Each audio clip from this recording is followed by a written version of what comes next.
How are you all? Welcome to my first thought. আশা করি তোমরা সবাই ভালো আছো, সুস্থ আছো, উন্নতি করছো।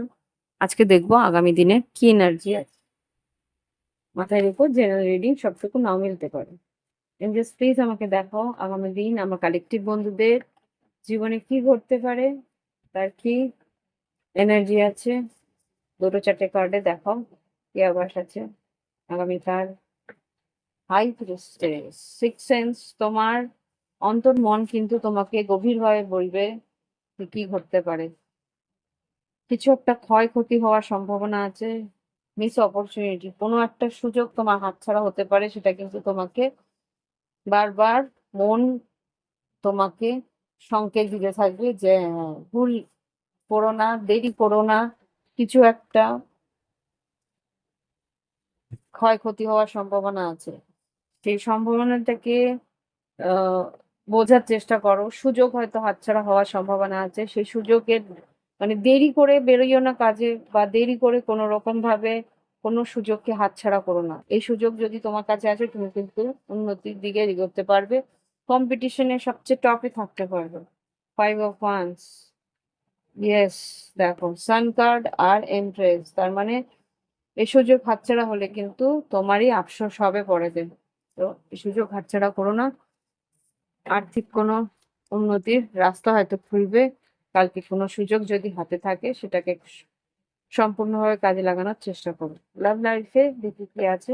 লাভ লাইফে ওকে, কনফিউশন, কোন একটা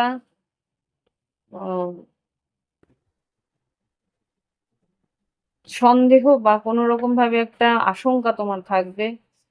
আনওয়ার্দি, মনে হবে যে তুমি, তোমার পার্টনার তোমাকে কোনো রকম ভাবে ভালোই বাসে না, বা কোনো রকম যোগ্যই মনে করে না। কিন্তু এটা ভুল। এটা ওর অভ্যেস তোমাকে এইভাবে হেয় করা। এটা ও ভালোভাবে জানে যে তোমরা দুজন একে অপরকে ছাড়া থাকতে পারবে না। সেটা, এটা কিন্তু একটা সময়ের কনফিউশন, সময়ের একটা উম ভুল ভ্রান্তি বলতে পারো। এটা একটা এই রাহুর একটা এফেক্ট, যেটা তুমি দেখতে পাচ্ছ। এই কনফিউশনটাকে মাথায় ঘর করতে দিও না। ওকে, তুমি তোমার জায়গাতে সঠিক, সেটা ও জানে, তুমিও জানো।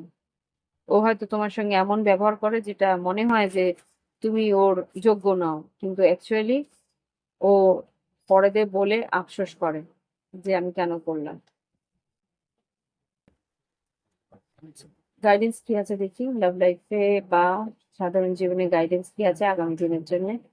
এতগুলো নয়, দুটো থেকে তিনটে কার্ড দাও আগামী দিনে গাইডেন্স। Flexible, yes. আর একটা দাও। Okay, অনেকগুলো দিয়েছে। আচ্ছা ঠিক আছে, দিয়ে ঠিকই আছে। ফ্লেক্সিবল মানে এখানে কর্মক্ষেত্রে হোক কি আম ভালোবাসার সম্পর্কেই হোক, ফ্লেক্সিবল থাকো। যা হচ্ছে সেটাকে মেনে নেওয়ার বা বোঝার চেষ্টা করো যে আচ্ছা এই কারণে এটা হতে পারে। ঠিক আছে, কম্প্রোমাইজ করার চেষ্টা করো।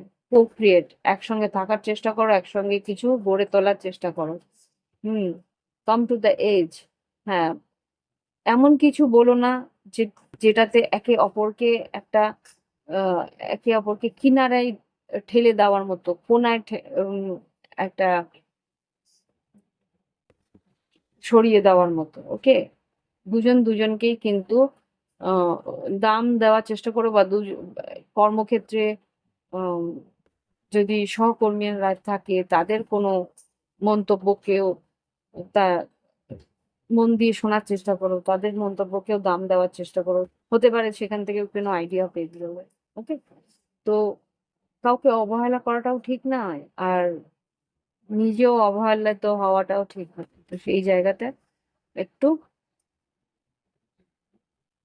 পরিস্থিতি মানিয়ে নেওয়ার চেষ্টা অন্তত করা উচিত, যতটুকু পারা যায়। আর যেখানে মনে হয় যে পরিস্থিতি মানানো যাবে না, সেইখানে নিজেকেই একটু দূরত্ব নিয়ে গিয়ে নিজের পরিস্থিতিটা সামলানো উচিত। Yes, job good.